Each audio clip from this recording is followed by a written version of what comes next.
Hey Jason, I'm Steve, and here is my question. I've been working for about 2 months on African Foodie, which is a mobile app to discover African cuisine. We currently have a mobile web app live, and you can find it on africanfoodie.com. It's getting financially extremely hard for me to keep going and even to sustain myself. Partly because I had a startup that failed before, and I need a bit of cash right now to keep this startup going. So unfortunately, friends and family are not an option for me because even if I'm based in London, I'm originally from Africa, and investing in startup is something that is not culturally acceptable where I come from. So what would you recommend in terms of raising a bit of money to keep going for folks like me who don't have that opportunity to raise the initial 10K or 20K to keep their projects going? Love the show. Thanks. This is a great question. I get it all the time. Thanks for asking.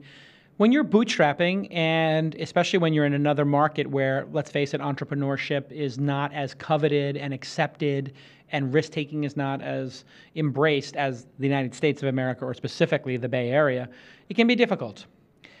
This is why I think having a client, a patron for your product is a great idea. When you're doing something like SaaS, business software as a service, enterprise software, it's great to be able to say, before you build the product, to make some mock-ups in your spare time and go to 10 clients and say, hey, if you become my client and pay for the product for a year in advance, 2 years in advance, I'll give you exclusive access, I'll customize the product for you, whatever it is, and I just want you to pay for a year in advance. I did this with my first magazine, Silicon Valley Reporter. I got people to buy the ads for the year.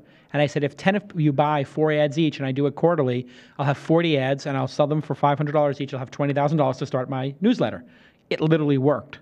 So getting people to pay you in advance who believe in you, getting a lot of no's, but you only need to get a couple of yeses, right? So if you can find that $20,000 patron saint who wants to underwrite it, to see the product, live in the world, and you can pre-sell them, that's great.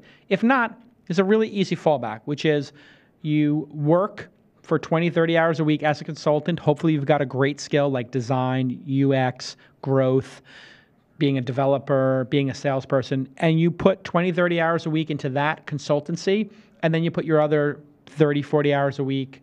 I'm assuming you're a hustler and you work 60 hours a week. You put your other half time into your startup, and you just slowly, incrementally make it better. That's not the end of the world. A true entrepreneur is not going to stop working on their project just because they run out of money. They're going to hack it together. They're going to do it part-time. They're going to keep learning. And let's face it, if you don't have the skills to then get 20 or 30 hours a week of high-paying consulting work, then you have to step back for a second and say, if I don't have great skills, why am I doing a startup yet? You should be in the skills refinement period of your career.